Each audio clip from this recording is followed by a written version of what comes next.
Comments like this quickly spread, and therefore the elder monk gathered everybody and said to them, because of his bad karma, the little boy had to live 3 difficult lives. In this lifetime, he was faced with poverty. In his next lifetime, he was destined to become blind. And in his 3rd lifetime, he was destined to drown in the toilet as an accidental death.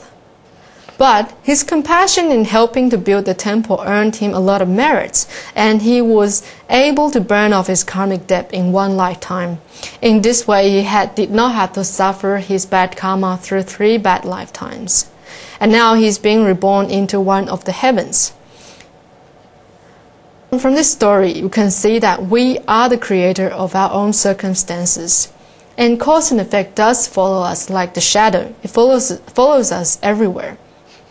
But it is because of our ignorance from the past and future that we tend to look at our turn of events out of their proper context.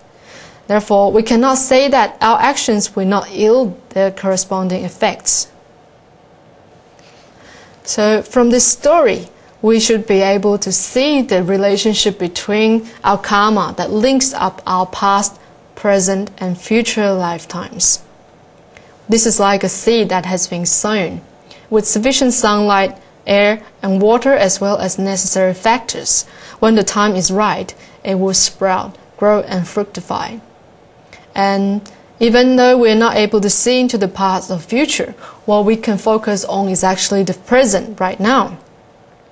Just as the sutra says, if we want to know the causes we have planted in our past lives, our experiences in this lifetime are the effects. If we want to know what our circumstances will be in the next life, just look at the causes we're planting in this life.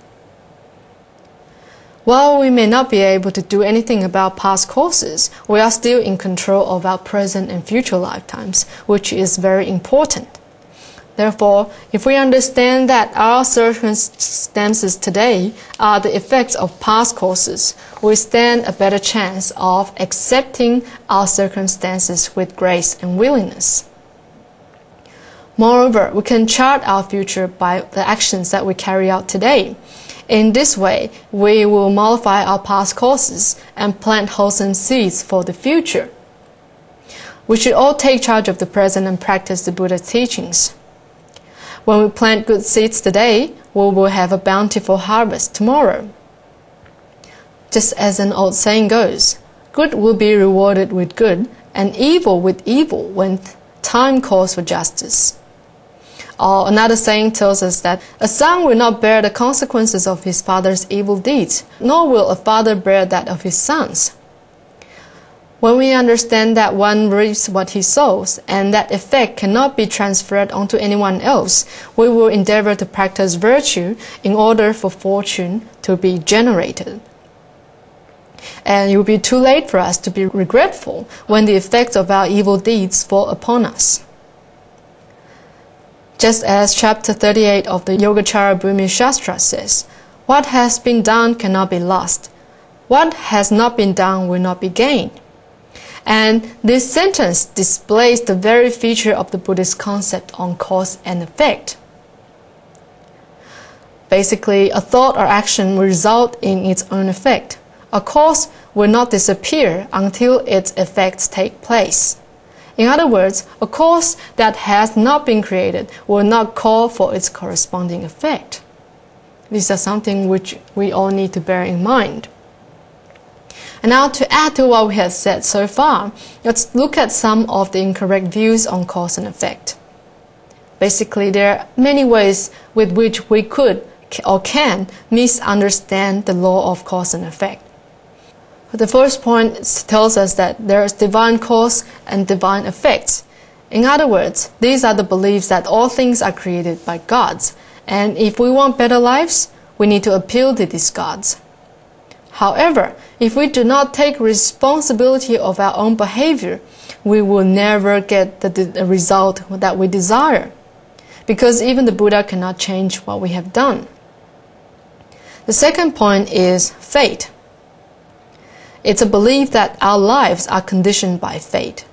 But the fact is, our lives are not conditioned by fate. Instead, they are conditioned by our own present behavior and past actions. Therefore, in Buddhism, there's no such thing as fate or destiny. Now the third point is dodging causes, or to being free of them. It's a belief that if we're clever, we can avoid facing the results of our behavior. And we can even avoid creating causes in the first place. But all intentional acts constitute causes that generate good, bad, or neutral results.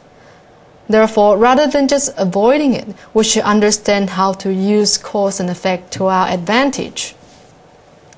And fourthly, there is the belief that there is no cause, though there are effects. And it's a belief that since everything is so complex, there is no discrete cause. But like what we have said before, without planting a seed, how can you expect a harvest? And number 5, it's a belief that there are causes but no effects. Once again, it's a belief that since everything is so complex, the results cannot be truly understood. But this is not true, as we have said before. Once you plant a seed, and when the right conditions are present, an effect or fruits are bound to grow. It will definitely grow. It's only a matter of time. And number 6, there is no cause and no effect. Basically, this is a simple denial of cause and effect. They think things simply do not work according to the laws of cause and effect. But these are all of the above are incorrect views on cause and effect. In conclusion, as we have discussed cause and effect and what it is, and I think a very simple message comes from this law.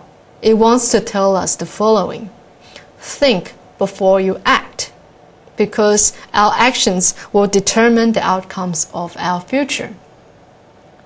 Once there was a war where people were forced to flee from their homes, and a group of people continued to flee northwards. But as the journey was long and tiring, they started to run out of food. And then this group came across an abandoned orchard with plenty of trees, apple trees and peach trees and so on.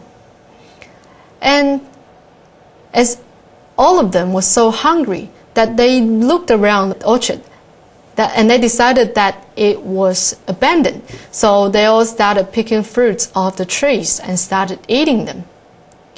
All of them were doing so except for a young man who just stood there and watched. Therefore, an old man asked him, "Young man, why aren't you eating? You need to eat to regenerate your body so that you can continue moving." But the young man said, "I cannot eat without the permission of the owner." And therefore the old man said, "How silly of you! The owner has already left. This orchard has no owner now, so you should be free to take these fruits." But the young man replied, "This orchard may be without an owner, but my heart still has its owner." The moral of this story tells us that although there may not be circular rules that governs our behavior, we still have our mind that determines what we should or should not do. In this young man's principle, to take without permission is simply an act of stealing. He bared that in mind. Therefore, he knew that if he took without asking for the permission of its owners, then it becomes theft. And the action of doing so will give rise to unfavorable effects. Therefore, we all need to be very, very careful with the things that we do, think, and say. Once again, we are the only ones who can control the workings of cause and effect. Even power or the influence of gods or ghosts or spirits cannot govern the workings of cause and effect. And this law of cause and effect govern the universe and the life and our lives, and they provide a guideline to how one's behaviors are assessed. A Buddhist sutra stated, "Good and evil effects follow one like a shadow. None will cease existing within the 3 periods, and regret does not bring back the times you have wasted." Therefore, we must take serious note of the rules of cause and effect, make sure that only virtuous causes are created in order for our future lives to be complete with good fortune and wisdom. To quickly sum up today's session, let's do a revision of what we have talked about so far. Today we have discussed the term cause and effect, and we've talked about what it is. And to put it in simple words, cause and effect means that all things are caused, which is the basic rule of existence in this universe. And then we have talked about the relationship between cause and effect in everyday life, where we use the examples of hunger and eating as the cause and effect, as well as being cold, putting more clothes as the cause and effect, as well as human beings' desire for exotic food, and the effect being animals becoming extinct. And while these animals becoming extinct can also become the cause of an upset ecological system, and so on.